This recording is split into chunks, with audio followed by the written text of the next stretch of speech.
Good morning, everyone. Students, as you know, we are on our chapter number 6, that is squares and square roots. Okay, and we have completed our 6.3 exercise in the last videos. है ना? हमने अपनी 6.3 exercise complete कर दी. Now we will move to our exercise 6.4. That is one of the most important exercise of this chapter. ठीक है? क्यों? ऐसा इसलिए क्योंकि इस चैप्टर में हम क्या करने वाले हैं, लॉन्ग डिवीजन मेथड. हम क्या करने वाले हैं, स्क्वायर रूट का लॉन्ग डिवीजन मेथड करने वाले हैं. स्क्वायर रूट का लॉन्ग डिवीजन मेथड है क्या और उसमें हमने करना क्या है, ध्यान समझना. देखो, अभी तक हमने क्या किया, अगर एक परफेक्ट स्क्वायर नंबर है उसका हमने स्क्वायर रूट फाइंड आउट करना सीखा है ना, और उसमें जो सबसे इंपॉर्टेंट मेथड था वो था क्या, फैक्टराइजेशन मेथड, है ना.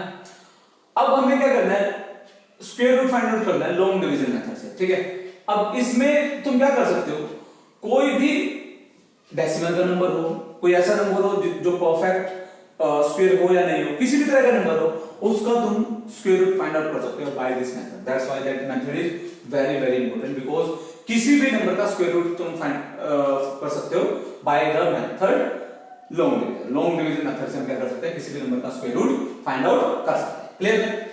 तो सबसे पहले जो नंबर है हमारे पास 729, हमें क्या करना है, इस नंबर का स्क्वायर रूट फाइंड आउट करना है. अब इस नंबर का स्क्वायर रूट कैसे फाइंड आउट करते हैं, with the help of long division method, ये समझते हैं.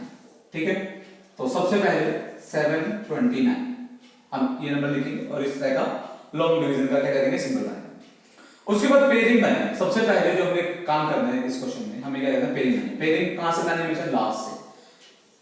पेयर बन गया. अब यहाँ पे एक और नंबर होता, अगर 17 होता हम 17 का पेयर बनाते, पर यहाँ पर सिंगल नंबर है ना, यहाँ पर सिंगल नंबर है तो हम सिंगल नंबर को एज इट इज छोड़ देंगे. क्लियर? फर्स्ट है. अब हमें क्या करना है, एक ऐसा स्क्वायर नंबर लिखना है जो हम एक ऐसा स्क्वायर नंबर फाइंड आउट करना है जो हम इसके नीचे प्लेस कर सके. कैसे? 1 1 जा 1 छोटा है से, 2 2 जा 4 छोटा से, ठीक है. 3 3 जा 9 बड़ा हो जाएगा, तो अल्टीमेटली हम क्या प्लेस करेंगे यहाँ पे, 2 2 जा. ठीक, हमें स्क्वायर नंबर चाहिए, हमें वो नंबर स्क्वायर नंबर चाहिए जो इसके नीचे प्लेस कर सके और जो इस नंबर से बड़ा ना हो. क्लियर? उसके बाद जैसे कि हम सिंपल डिवीजन में करते हैं, माइनस करेंगे 3 2 9. अब अगले स्टेप में क्या करना है, अगला स्टेप जो यहां जो नंबर आया है हमारे पास और जो यहां नंबर आया है, उन दोनों का हमेशा क्या करेंगे, ऐड करेंगे. ऐड करके क्या आएगा, 4. अब अगले स्टेप में क्या करना है, हमें यहां पर एक ऐसा नंबर लेके आना है जो उसी नंबर को मल्टीप्लाई करने पर, इस नंबर को, पूरे नंबर को उस नंबर से मल्टीप्लाई करने पर इसके नीचे हम प्लेस कर सकें. ठीक है, करके देखते हैं. अगर मैं यहां पर 1 प्लेस करता हूं, तो मैं 1 से मल्टीप्लाई करूंगा तो 41 आ जाएगा, काफी छोटा नंबर है. 2 करता हूं, 2 2 जा 4 8 84, ये भी काफी छोटा नंबर है ना. तो इस तरह से करते करते काफी छोटे नंबर आ रहे हैं, तो हम देखते हैं इसके लास्ट में क्या 9 है, तो 3 3 जा 9 होता है, 3 से भी छोटा नंबर ही आएगा क्योंकि 3 3 जा 9, 3 4 होता है ना, काफी छोटा नंबर आएगा. 7 7 जा 49, 7 प्लेस करके देखते हैं. 7 यहां पे भी 7 7 7 जा 49, 4 कैरी, 7 8 जा 24, 24 एंड 4 39 हो गया. आगे रिमाइंडर 0, रिमाइंडर 0. यहां पर ये 7 लिखने की जरूरत नहीं है. अब यहां पर अगर नंबर 7 आया है, जैसे 7 को 7 47 को 7 से मल्टीप्लाई करने पर 3 29 है, यहां पे 7 आया तो यहां पर भी क्या आएगा, 27 आएगा. तो इस तरह से जो हमारा जो आंसर आया है, जो 729 को का अंडर रूट सोल्व करके जो हमारे पास नंबर आया वो कितना है, 27. तो 27 मेरा क्या है, क्लियर स्टूडेंट्स? तो ये क्या था हमारा लॉन्ग डिवीजन मेथड. इसी तरह से हम क्या करने वाले, अपना अगला क्वेश्चन सोल्व करने वाले.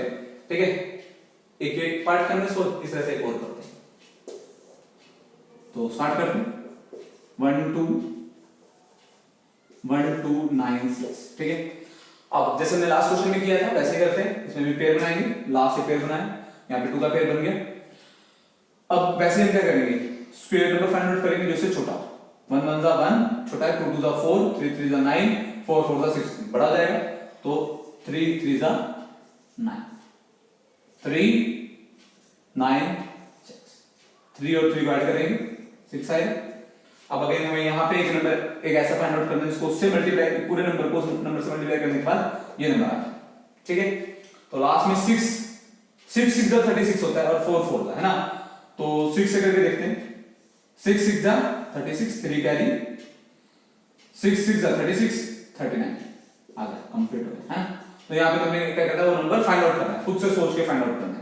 तो 6 आ गया यहाँ पर नंबर, यहाँ पे 6 लिखने की जरूरत नहीं है, यहाँ पर 6 आया तो अगला नंबर यहाँ पर भी अल्टीमेटली अंडर रूट ऑफ 1296 कितना आ गया 36, ठीक। इजी है, प्रैक्टिस करोगे तो इजीली ये क्वेश्चन सोल्व होंगे, पर प्रैक्टिस हमें इन क्वेश्चंस की प्रैक्टिस करनी पड़ती है, ये क्वेश्चंस प्रैक्टिस मांगते हैं। आगे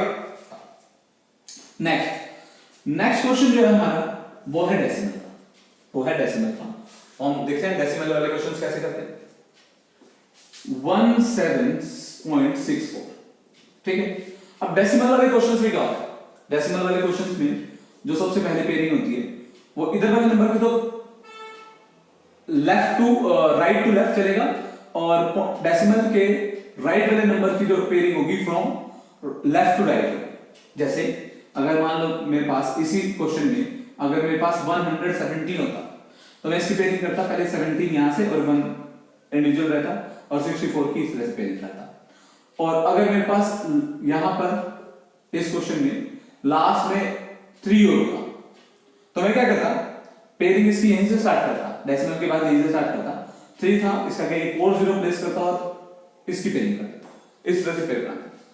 तो यहां पर अब हमारे पास 3 नहीं है तो इसकी कोई जरूरत नहीं है, तो ये समझाने के लिए था सिर्फ तुम्हें कि अगर एक्स्ट्रा नंबर्स आ गए तो पेयरिंग कैसे करेंगे। तो यहाँ पे भी 2 नंबर है, यहाँ पे भी 2 नंबर है, दोनों पे एक एक पेयर बन जाए। अब जैसे हम नॉर्मल क्वेश्चन में करते हैं वैसे करेंगे।